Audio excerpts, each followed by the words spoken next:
I think that kind of answers that question, right? I think with a court order, you can. Right. I guess I know you can't support it, but do you oppose it? I don't know. Yeah, that's kind of the one and the same. I mean, if it's court ordered, it's court ordered. But our concern, I think we would come out, and that's why we're saying that. You know what I mean? I mean, we can't support it, I guess, because of the situation. But if it's court ordered, it's court ordered. Is everybody ready to begin? We are. Okay. Okay, we will, we've already announced the case. We will go on the record. Mr. Nisenblatt, would you like to make your announcement on the record? Yes, Your Honor. Oscar Nisenblatt, attorney for the department. We have our CVS worker, Hillary Bernard, and her supervisor, Ashley King, and we're ready for a status hearing. Ms. Wattis? Yes, Your Honor. Attorney at Leiden for the children. Mr. Bruckstein? Mark Bruckstein for the respondent mother. Mr. Carver?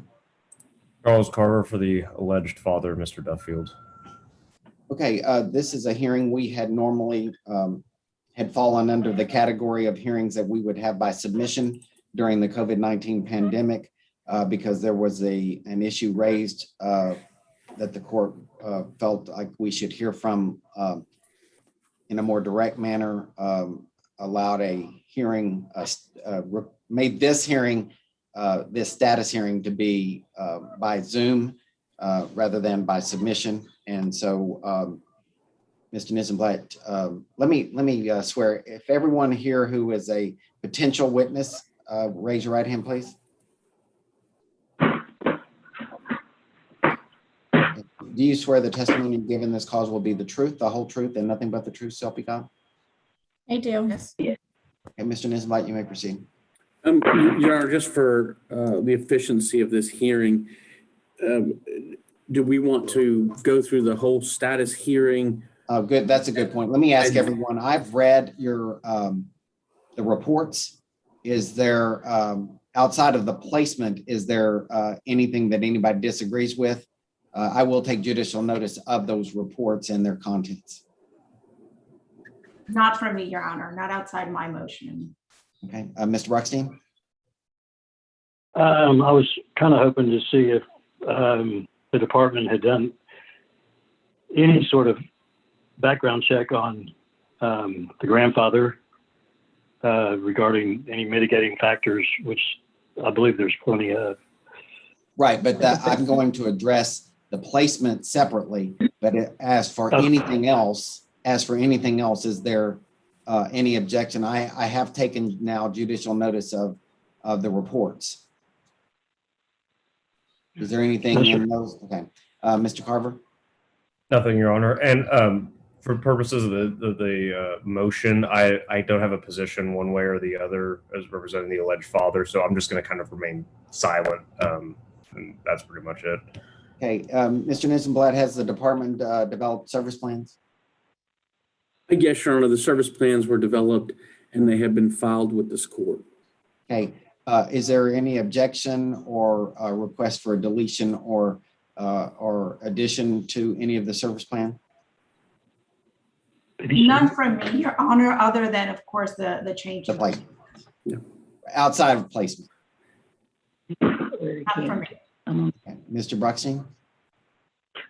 Is it the service plan that was filed a few weeks ago with the family plan, within the family plan? Yes. Correct. Okay, I just want to make sure that we'd seen it. It wasn't recently filed, was it? I mean, it's been a few weeks since it's been filed. They were filed on the 14th of April. Okay. This is not that. No. No, but basically go to OSAR and follow the recommendations, right? which we've done. Right. And see a therapist, which we've tried to do. So is there any objection to that service plan becoming order of the court? No, No, sir. Okay. Mr. Carver, any objection to that service plan becoming order of the court? No objection, Your Honor. It is made order of the court. Mr. Nisenblatt, you may proceed and address the visitation. The placement. Yeah, thank you, Your Honor. Ms. Bernard, I'd like to call Hillary Bernard, the CVS caseworker. You may proceed. Ms. Bernard, will you please state the current placement of the child? Currently, the placement of the two children are with the maternal grandmother, Carol Miller. And is the department requesting that this placement be changed? There is concerns with the grandfather, Gary Miller, and his criminal history. Okay. And can you tell me what are the concerns with Gary Miller? He is a registered sex offender with indecency to a child, which is an absolute bar on our policy for placement. Okay. And you had mentioned that the placement is with the maternal grandmother? Yes, it is. Okay. And so are there steps the department can take to protect these children or keep them away from Mr. Miller? Currently, Mr. Miller has been asked to leave the home. He was asked to leave during investigations. He currently isn't allowed to be alone around the children unsupervised. Okay. And why is that not sufficient in this situation? There is concern that he might be returning to the home and staying in the home following a report that we had. Okay. And would that violate a safety plans or conditions of this placement?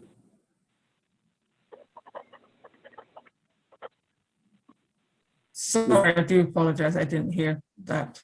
Would that have violated the conditions of this placement for Mr. Miller to be around the children?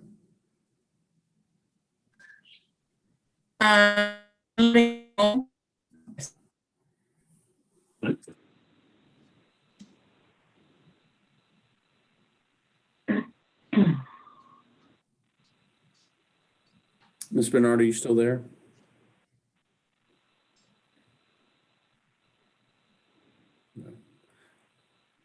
Your Honor, we're having some technical difficulties with Ms. Bernard. I can ask these questions to Ms. King, the supervisor. He's back. Ms. Bernard, can you hear us?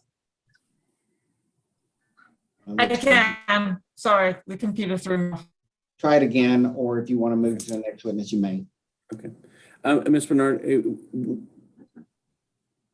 would having Mr. Miller around the children violate the terms or conditions of this placement?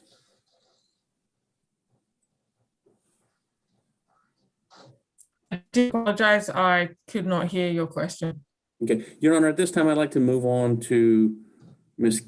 King, the supervisor. We're just having too many technical difficulties. You may. Okay. Ms. King, did you hear my question to Ms. Bernard? I did, and it would violate it. Okay. And has the grandmother, Miss Miller, the placement, agreed to keep Mr. Miller away from the children? I honestly am not sure. I believe she had, that's why there's a safety plan in place.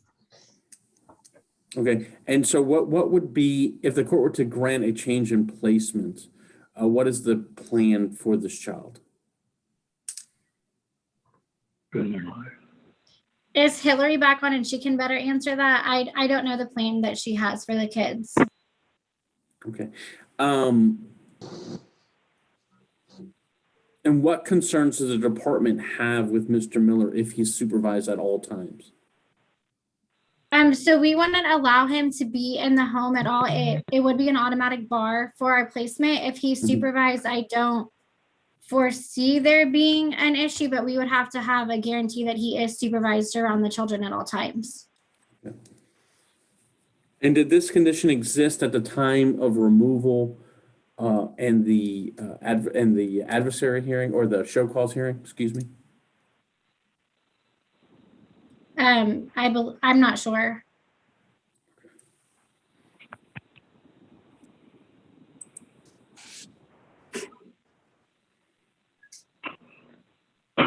And so what is the department requesting today regarding placement?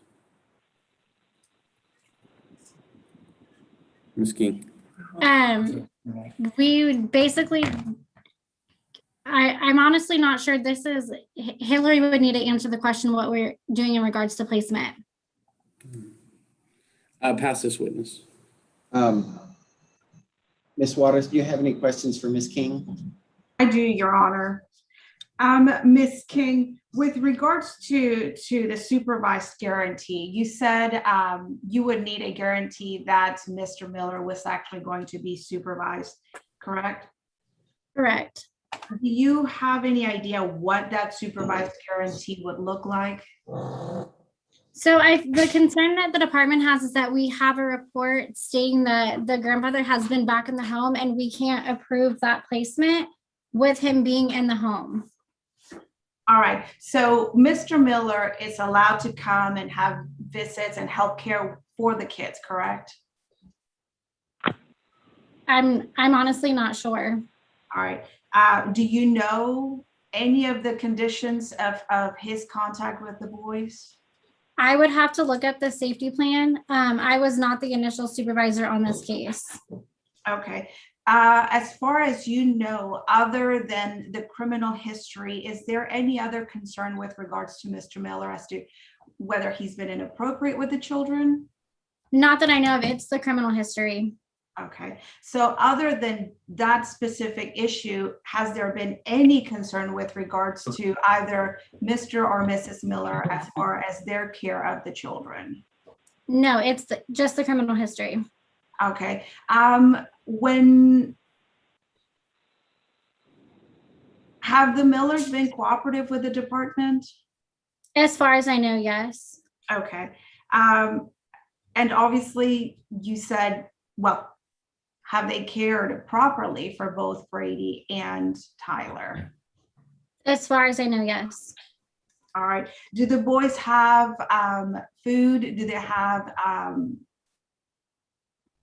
do they seem to be well taken care of at the Miller's home? Yes. All right. Other than Mrs. Miller, are there any other people who are allowed to supervise the contact between Mr. Miller and the boys? I'm honestly not sure. That would be a question for Hillary, the caseworker. Okay. All right. I have no more questions, Your Honor. Mr. Brockstein, do you have any questions? Just a few. First of all, are you aware of what that criminal charge was and when it was? I don't know her name. The CPS worker, I was expecting Kayla, but. I know that he is a registered sex offender, and then there was a charge for indecency with the child. I'm not sure the exact date on that. Would it surprise you to find out it was attempted indecency with the child? Would that make a difference? I believe it's an automatic bar completely. But you're not sure. I can pull up the history. I can pull up the records if you need me to. Well, you can if you'd like, but I'm pretty sure it's attempted indecency with the child.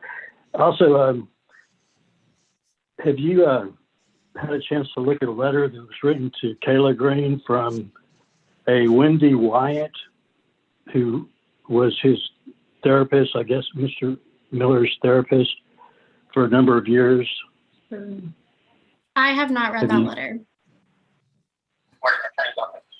We're supposed to be in a Zoom meeting with Veronica, and we can't get hooked up. We need to be a part of it. Gary Miller. Okay, so we've got an interruption. We need to stop the interruption and allow the question to continue. Yeah. I'm not sure. Could somebody tell me what the name of the CPS worker is? I don't know her name. I'm questioning right now. You're asking questions of Ms. King. Ms. King? Okay. Ms. King, do you know how much time has passed since the conviction of Mr. Miller? I do not know the exact date of the conviction. Well, does 10 years sound about right? Probably so. Okay. Yeah. Um,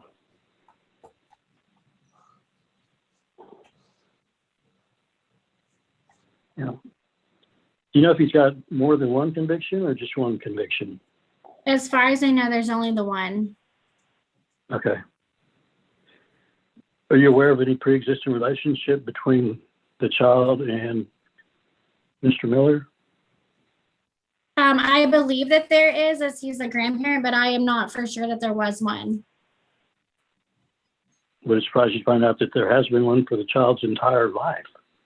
That does not surprise Without me. it. Okay.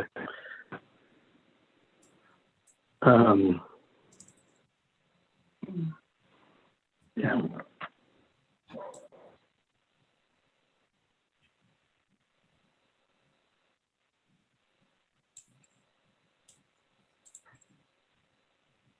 Um,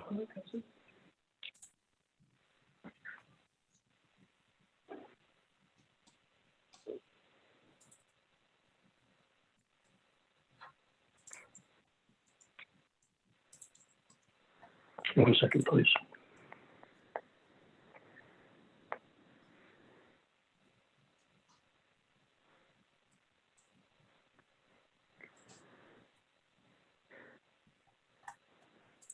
So you probably aren't aware that Mr. Miller is on deferred adjudication, and that after the next approximately 2 years of just being registered, it's going to fall off his record entirely.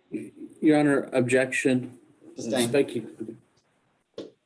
Well, Your Honor, I mean, if Kayla Green was here, she could answer all these questions, but they keep switching around who they have show up at a hearing, and it Well, doesn't do know you have the anything document? about. You could introduce the document if you have a, I do have it. Yes, I do. okay. Can I read part of it? Can I don't know. I would like to have had it in advance. I'm sorry, I thought Kayla. Can you see it? That does not appear, I thought you were going to introduce it, the conviction or the official document. That seems to be something on a lawyer's letterhead. It's on a therapist's letterhead. Wendy Wyatt.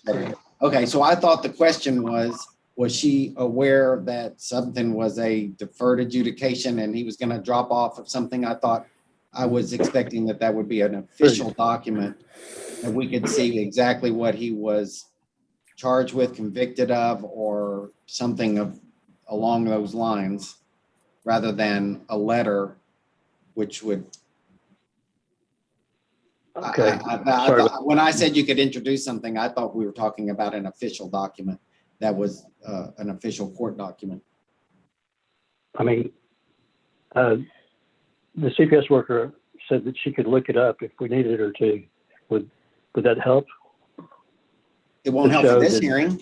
This hearing is about questions and answers, and some of those things could have been requested in advance. Okay.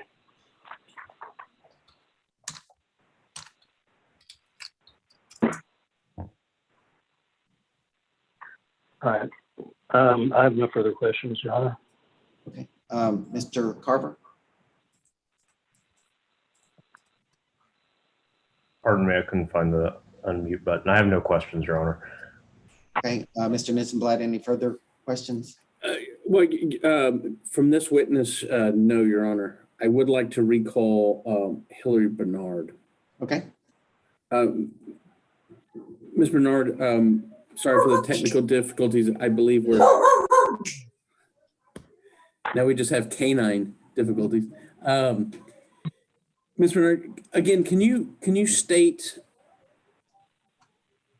what the issue is regarding placement if Mr. Miller is not the placement?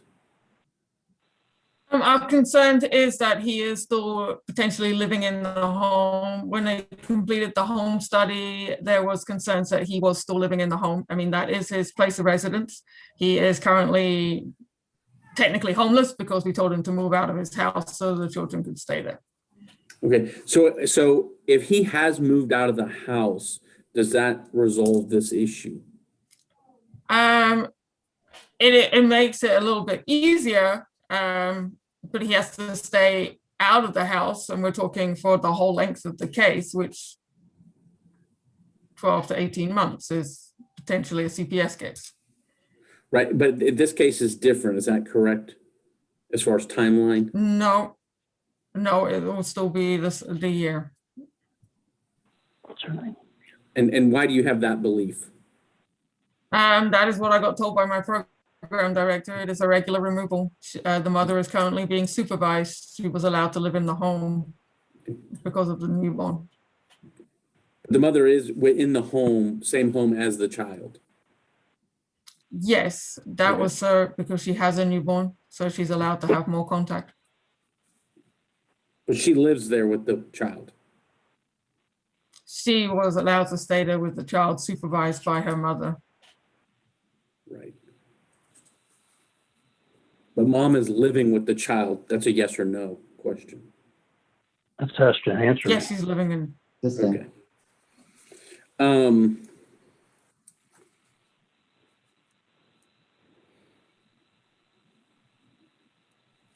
Pass this witness. Ms. Waters, do you have any questions of this witness? Do, Your Honor. Ms. Bernard, with regards to the supervised contact that Mr. Miller may have, what does that look like right now? So at the moment, he has a couple of supervisors that come around the home to help him be around Brady and the other and Tyler, so he can carry on his relationship with Brady. He will spend most of his days with Brady. They go outside, do a lot of fishing, look after the animals. So currently, they always have someone around with them just to make sure everything's going okay. Okay. Other than the indecency with a child several years ago, does the department have any concern about Mr. Miller's care of the children? No, our biggest issue is the indecency with the child. All right. And now Ms. King had previously mentioned, or somebody had previously mentioned that there needed to be some sort of guarantee that contact between Mr. Miller and the children would continue to be supervised. What do you mean by a guarantee? So as I said, we did receive like a information of concern on the case saying that Mr. Miller was living back in the home. I do keep in touch with the supervisors that are trying to help out the situation. But, that does put a lot of strain on the family. We're having the mom supervised, and now we're having the grandfather supervised. Okay. And so when you say you need a guarantee that contact would be supervised, again, what sort of guarantee are you looking for? We could create an official safety plan. I don't believe one is currently in place right now since the investigation left, where everyone would sign to say that they're willing to do all the and the requirements around the supervision. A violation of that safety plan would result in us needing to change placement again. Got it. And so that safety plan has not been developed as of yet, has it? There was one done, I believe, during the investigation under the PCSP when they done the parental child safety placement, when they moved the grandfather out the home. But we would need an updated one. Okay, so you have, right now, he's got several people who supervise his contact with the children. Would you be able to approve any additional people that they submit to you as potential supervisors? That is true. I already helped. They originally had like this one where we work with whoever they're willing to work with, as long as they can pass the CPS background and criminal checks. All right. And so Mr. Miller has helped raise Brady and has helped care for Tyler, correct? Yes. All right. And while Mr. Miller was helping raise Brady, he was under some sort of supervision restrictions due to his, I guess, criminal history.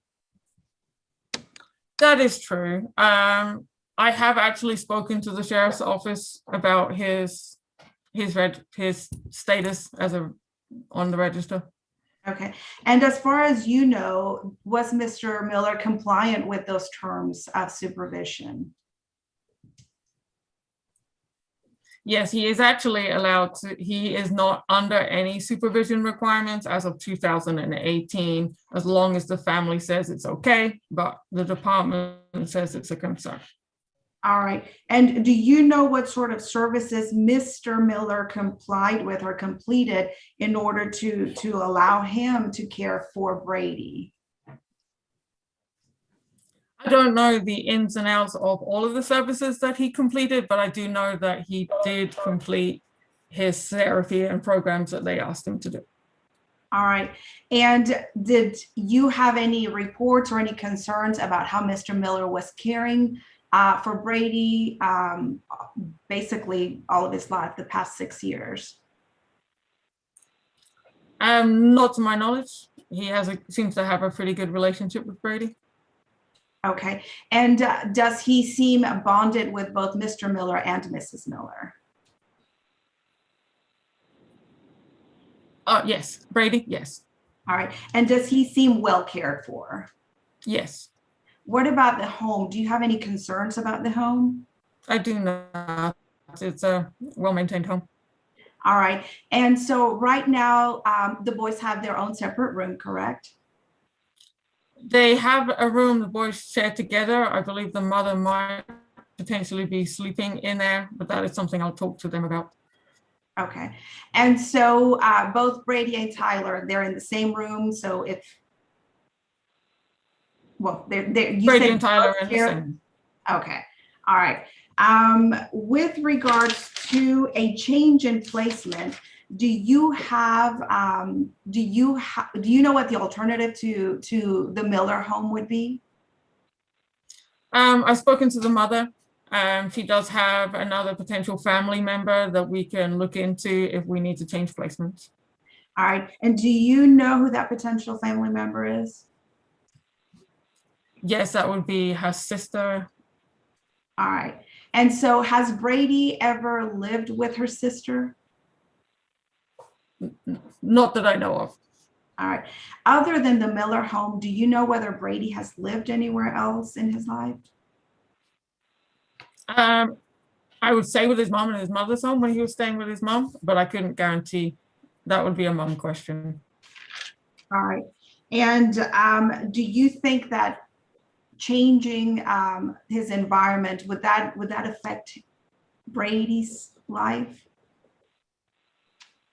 I will say that Brady is already being affected by some of the changes in his situation. Okay. And how far is this aunt's home from the Miller's home? I couldn't tell you that one off the top of my head. I don't have that information in front of me. Okay. How's the witness, Your Honor? Mr.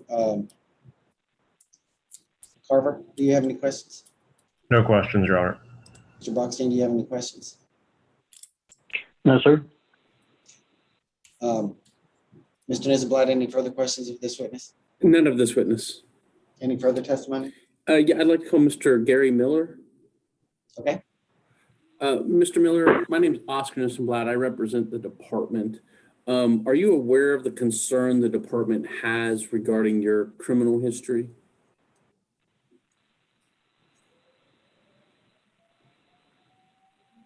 You're muted, Gary.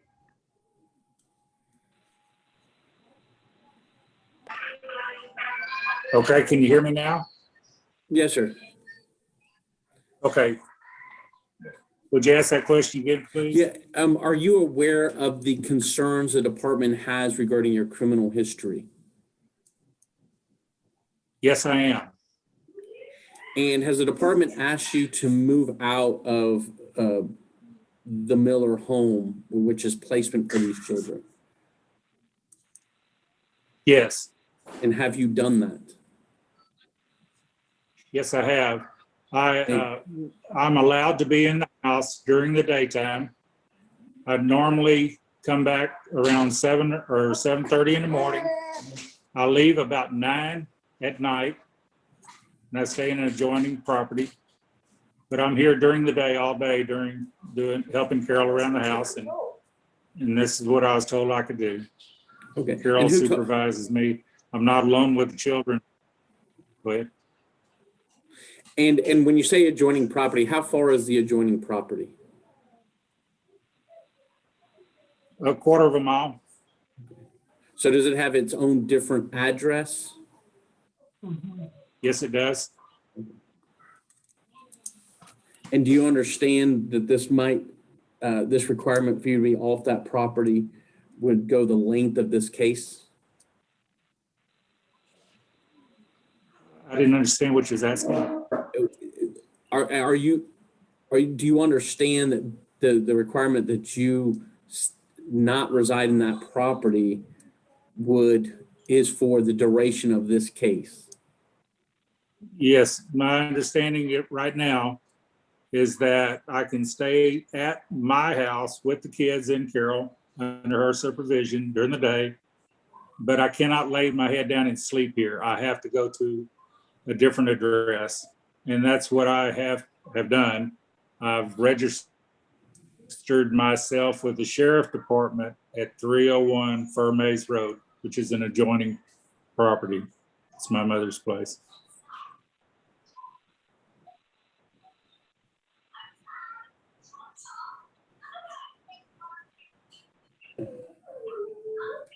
Pass this witness. Ms. Waters, do you have any questions of this witness? I do, Your Honor. Mr. Miller, how long has Brady Yes. lived in your home? He's lived here since the day he was born. All right, has he ever resided with Kelly, his mother, elsewhere? Kelly at one time had an apartment, but she works at night. And he would go to her apartment sometimes on her days off. But he's been at our house the entire 6 years of his life, other than those few days that he would go there. She worked at night. He had to stay with us. So he's known no other home all his life except this place. All right, and so obviously your criminal history has become an issue. When were those charges from? Where? When? What year? When this started in 2005. All right, and so you reached an agreement with the prosecutor, correct? That is correct. All right, and what were the terms of that plea agreement? That I would be on probation for a period of 7 years, that I would be required to go to therapy, intensive therapy, for the duration of those 7 years, that I had to comply with everything in therapy and abide by all probation rules during those 7 years, or I would be incarcerated. During the 7 years, I had to go to therapy every week. I never missed a session in the 7 years. I was required to do a polygraph test every year for the 7 years to make sure that I complied with everything that was required of me. I passed those every year. I did everything that was required. During that time, Kelly became pregnant with Brady. I was restricted when I first went in there. I could not be with kids. And with us knowing that Brady was coming along, I started taking intensive therapy sessions so that I would be allowed, if I completed everything, to be in the home with Brady when he was born. And I did all those things. I had to have direct supervision to be with him. During that time, I got chaperones involved. I had 7 different chaperones. Did everything that was required by law in order to be with kids. And I was allowed for the duration of my probation to be with kids under supervision. At the time that my probation was over, all things were lifted. I had completed everything that I was required to do by the state. My obligation at that time was completed. And at this time, I have absolutely no restriction of being with any kids of any age anywhere in the United States. All right, and so as of right now, what is your only required act that you have to do as a result of that agreement? I what is called a post 10. In other words, 10 years after I completed probation, I'm required to go to the sheriff office one time a year to tell them where I live and what vehicle I drive. And I do that once a year until now. Because if I ever go somewhere and lay my head somewhere other than my home more than 7 days, I'm required to let the sheriff department know, and they have to change my address. So that's what I did whenever we agreed that I could be here during the day under supervision, but I had to go somewhere else at night. I went to the sheriff's office. I explained the situation, and they said, okay, give us your new place of residence, which is 301 Fur Maze, not 339 Fur Maze. And we're going to put you in a status because we don't know what's going to happen with the courts, whether you're going to be allowed to come back and stay in your home or not. Let's put you kind of in a transient status. So I have to go in now monthly, pending what's going on with this. If I'm ever allowed to come back home full time, they'll put me back in a full-time residence at my residence here. And then I will go back to once a year, just coming in and letting them know where I'm at and what vehicle I'm driving. But right now I'm going in monthly because we're kind of in limbo with what's going on. We don't know what's going to happen, and it's easier for them on their paperwork. And so that's my status now. Okay. And so when your probation ended after the 7 years, you didn't have any restriction for being around Brady, correct? No restrictions around any kids anywhere at all. I've absolutely the same restrictions you have. I have none. All right. And so what sort of contact did you have with Brady after your 7 years? After the 7 years, I could take Brady. I could do anything I wanted to. We could get in if we wanted to go on a trip together, I could without any supervision, without Carol being by my side or any of the other chaperones that I had during my probation. All I have right. absolutely no restrictions. Correct. And what sort of activities did you and Brady do prior to CPS being involved? Prior to CPS being involved and after probation, we did everything together. He's my right-hand man. I even enrolled in your fishing tournament series, and we traveled to different lakes around the state. He would fish in the junior angler competition. He works around the farm here with me. He feeds the cattle. We have cats, we have dogs, we have chickens, we have rabbits. We do things on the tractor. He's just always by my side. When you would see me, you would see Brady. He was always with me everywhere I went. Anyone in town would say if you saw me, Brady was at my side. We've just always been close. And Brady doesn't have a father. Brady's father died before he was born.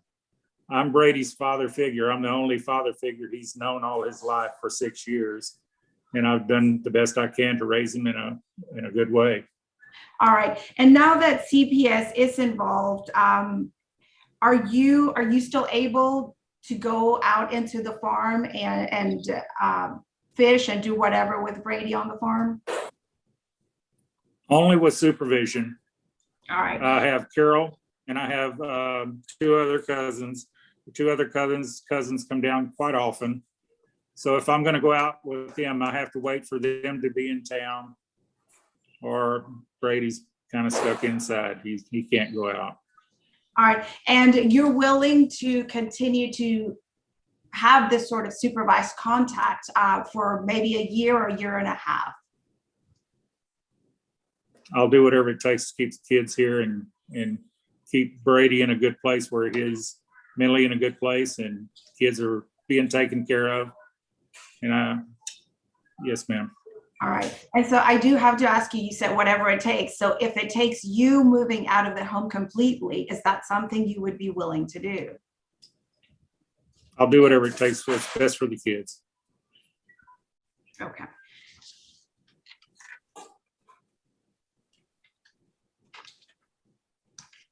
All right. Do you have any concerns about Brady moving out of your home? Absolutely. It's all the only home he's ever known. He's taken care of here. He's flourished here. He's a well-rounded child. He's happy. Phil takes excellent care of him. There's no reason that he should go anywhere else. It would disrupt his life. I think it would affect him for the rest of his life. I really do. Taking me even out of the situation. I think I'm good for him too. Don't get me wrong.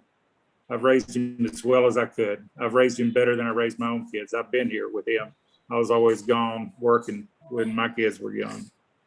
But I've tried to build great character in him and great self-esteem. And I think I've done a good job. I do the best I can. And I made a mistake, and mistake is not a big enough word. But, you know, I'll do the best I can. And the white elephant in the room is, have I abused these kids, or will I in the future? And unequivocally, I'll say no. I've never touched these kids. You know, I'm good with these boys. They're good for me too. All right. Thank you, Mr. Miller. Pass the witness, Your Honor. Roxanne, do you have any questions for this witness? Yes, I do. Just two questions. Mr. Miller? Yes. Going to the sheriff's department once a year, is this going to go on forever, or is there a certain point where it's going to end? Assuming you stay on the same path you're on. I'm sorry? So long as I do what I'm supposed to do, after 10 years after being off of probation, all that drops. I'm on what they call post 10. And not many sex offenders are in the category that I am. I hate to say fortunate, but I guess that's the word I'd use, that I don't have to register for life. My crime didn't make me have to do that, but it is. And one other question, and would it be safe to say that whatever the underlying crime was that an isolated incident? It's a one-time thing. It's never happened before or since. When I was, one of my things that I had to do is, of course, like I said before, was go to therapy. And I'd made up my mind, you know, I was going to do the best I could. There was some in there that didn't, but I did. I went every time that I could go. I was given 190 hours of community service. Every single hour that was provided that I could be there, I was there until I completed it. And you have to understand, when you're a sex offender, you just can't go out and do community service everywhere. It's only given to you at certain times, certain places. I couldn't be around kids. So what I was relegated to do was basically clean up the probation offices here in Bastrop. You know, clean out the toilets, clean out the rooms. And I was only allowed to do that when I had a supervisor there. So I was limited, but every single minute that was afforded to me, I was there. I never missed a day. I did everything that I could possibly do to try to right my wrong. And I've continued to do that. And I've done everything that I was obligated by the state of Texas to do. I felt I was obligated to do it, and I did it.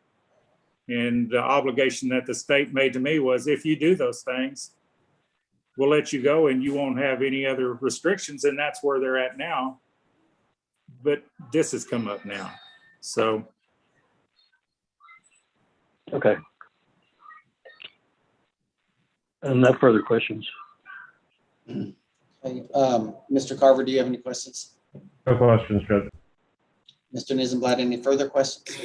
Just for clarification, Mr. Miller, you mentioned earlier that at the beginning of this case, you had reached an agreement to move from 301 Fermays to 330 or 339 Fermays. Who did you make the agreement with? Kayla Green.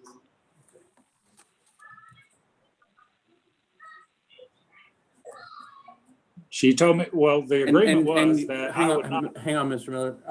And your understanding, who is Kayla Green and who does she work for? CPS. That's what I'd like to know. Okay. And since that agreement was made with Ms. Green and CPS, you have lived at 339 Fermays. No, sir, that's my current address. Oh, sorry, 301 Fermays. Fermays is, yes. Okay, so but And when I since live there, I stay there during the night. I'm at my current residence, 339, during the day, practically all day. But when it comes time to the kids to lay down to go to bed, I leave. okay. Then I come back in the next morning. And you've So done you got that since your agreement with Kayla Green. That is correct. Pass this witness. Mr. Mizenbach, do you have any further testimony? No, Your Honor. Ms. Waters, do you have any testimony to present? I do, Your Honor. I call Carol Miller. I don't see her, but I think she's with Mr. Miller. Carol Miller, Your Honor. I'm here. You may proceed. Hi, Ms. Miller. Currently,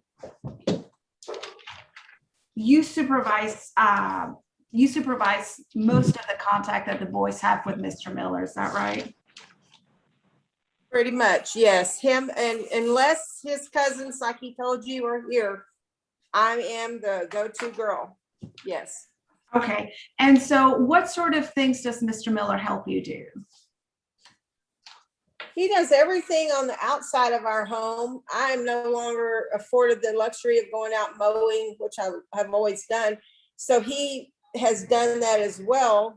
And he does all the garden and all the chickens and all the rabbits and all that stuff that he and Brady have typically done on their own. And now if I'm in the mix, we can still let Brady do those, but otherwise it's just me. And I'm inside with the baby. All right. So much of the time. Got it. And so how has Brady taken Mr. Miller not being able to take him around the farm or do any unsupervised activities? To be perfectly honest with you about Brady, as far as his mom and Papa, he calls Gary Papa. We have told him straight up that the CPS ladies will not let him go with them alone. And he knows that. He's not happy about it. And he asks us every day, can I go with Papa? Can I go with Mama? And we have to tell him no until the ladies tell him he can. But we're not going to lie to him. And so that's pretty much, he knows the situation. And he knows that if I go, we can go. But if not, that he has to wait till the ladies give him the go-to. Okay. So, I mean, pretty much, but he's happy about it, but he's not stupid in any manner. He knows what's going on. So, you have to tell him what's going on at least. Right. And so you understand that this case could take as long as another year or year and a half, correct? Yes, I'm aware of that. And you're willing to continue to supervise that contact between the boys and Mr. Miller for the duration of that, of either one of those periods? Well, sure. Yes, without a doubt, for sure. All right. And now, has Brady ever lived with Kelly's sister? No. They don't live in our community. They live in Austin.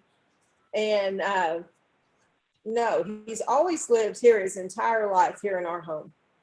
And so do you have any concerns about Brady living elsewhere other than your home? Well, yes, because this is all he knows. That would be a culture shock to him as well. At his daycare, they always called him the Farmer Brady because that's typically what he is. He's a country kid, but that's where he's been brought up. That's what he knows. All right, and now just So- very briefly, I'm going to share, Your Honor, may I share my screen? You may. All right, Ms. Miller, I'm going to, all right. It looks like the host disabled my screening, Your Honor, my sharing my screen. We don't see anything on our, All I don't know right, if it's the bad weather, all we do is here. all right, Sorry. Ms. Miller, I'm going to show you some pictures, and let me know if you do see those pictures. Do you I don't see know them? that, I can vouch for I it. don't, okay, can Kelly see? I can't see anything. I can see him. We punched the video, button, it's not connecting. All right, so you're not able to see my screen at this point then, my pictures. No, can't see no, we can't see anything. Okay, well, Your Honor, I guess that's not very much. Okay, at that point, Your Honor, I then, have, Your Honor, it sounds like we have a delay. But since she can't see the pictures, and I can't ask her any of the questions that I was with regards to those. you can ask, Hold on, but Veronica? I don't find that those are relevant. Our consideration is, what do we do not? I don't think there's a dispute about the condition of the home or anything like that. So we are almost an hour into a 30-minute hearing, and I didn't think that the condition of the home was was not a consideration. It was simply the fact that he is a registered sex offender, and that's what our hearing is about. It is, Your Honor, and if I could ask her, they have an open floor space, and so from her kitchen, she's able to see whatever's going on in the house and the backyard. And that's merely what I was going to ask her and give the court a visual of what it is that she sees. Okay. But I'll just ask her, Ms. Miller, when you're in the kitchen, are you able to see the rest of the home and what is going on in the rest of the home outside the rooms? Yeah. All right. Yes. All right. And so when you're inside the home, are you able to see what is going on in the backyard? Yes, if yeah, out the back window, sure, for sure. All right. The front windows as well. We've got a view of it all. All right. All right. Other than that, Your Honor, I have no more questions for Ms. Miller. Thank you, Ms. Miller. Pass the witness. Mr. Carver, do you have any questions? Thank you. No questions, Your Honor. Mr. Brockstein, did I ask you if you had any questions for this witness? No, sir, Your Honor. I don't have any questions. All right. Ms. Waters, any further testimony? Nothing further, Your Honor. Mr. Carver, do you have any testimony to present? None, Your Honor. Casa? Hi, Your Honor. CASA has listened to everything that has said today and also would like to refer back to the CASA report that was submitted. CASA does believe that the offense that Mr. Miller had many years ago it's something serious to consider. However, CASA also believes that he has done everything that he can and should do to stay in compliance to ensure the safety of his children and grandchildren and as moving forward in his life moving forward. CASA does believe that the relationship with Mr. Miller and Brady especially is a significant one. It would be detrimental to the child if he were to be moved from that home or if Mr. Miller was not allowed in the home. CASA, it's a strange situation set up that he's allowed there during the day from the time Brady gets up to the time Brady goes to bed and he has to leave in the evenings. He is significantly bonded to his grandfather, and it's obvious when CASA visits. And CASA recommends that the children stay in their placement and that the grandfather be allowed to resume normal grandparent activities as he was doing many years prior to this case being opened. that we're involved in this case due to some choices that mom has made, not what Mr. Miller has made many years ago and has made significant progress on in his therapies, in his compliance with probation, and every other authority that he's asked to check in with repeatedly. Okay, Mr. Nizenblatt, do you have any questions for CASA? Yes, Ms. Mastern, what have you done to verify the information provided by Mr. Miller and his therapies and probation officers? He was able to show me the documentation that he was requested as soon as the case was opened. He showed those to me at our very first visit, where CASA was unaware of this this being a concern when I got the case. I was not the original person, but very quickly reassigned to this case. And he openly shared this information with me without me knowing anything about it, and showed all of those documents to me. I do not have those on record right now, though. Okay. And why would continuing with him out of the home overnight not be workable for this case? I think it's workable for this case. I just don't think it's needed for this case. I think that, what is going to leave from the hours that he's in the home, hours away from the home, what is that accomplishing? I think that Brady is used to having him in the home. Even when Brady would wake in the night, sometimes when mom would be at work, he would also help be some of the, he would help Miss Miller, Grandma Miss Miller, be able to put kids back to bed and get him calmed back down again if he were to wake in the middle of the night. He has been in this child's life since day one, 24 hours a day almost, until this case opened. Okay. But is it the department's responsibility, or that we're all dealing with a consequence, this criminal issue consequence, or do we say it is given mom's decisions, this is the family tree and we're dealing with it? It would be my opinion this case started due to a choice that mom made when the baby was brought into, while she was pregnant with baby, she made a choice, self-reported that choice, and this case has opened up. Prior to this case opening up, Mr. Miller was in the home day and night, parent, as he said, he is the only male role model this child has. He is the only father figure. And so I think I can appreciate the department wanting to keep children safe. And I can appreciate what this charge is or was that he has worked through. But I do believe that, we are a system of change and want parents to change and do better. And we need to afford this opportunity to him. And do you think this actually shows mom that her bad decision or her decisions not only affect her children, but the whole family tree? And this could serve as one of the weights when she's making decisions as far as pros and cons.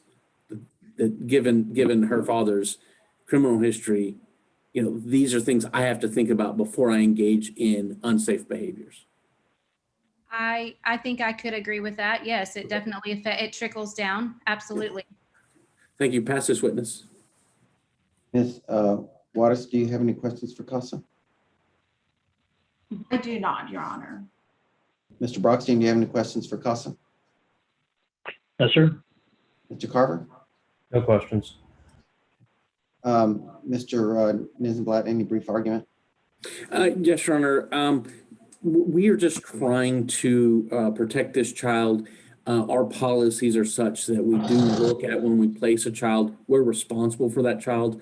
When we place the child, we take steps to ensure that it is going to be safe and appropriate, because we don't like a lot of placement changes. As Ms. Bernard stated, we did have reports that maybe the conditions weren't being followed as such, and we feel obligated to bring that to the court's attention and make the request that we're making now. Thank you. Ms. Waters?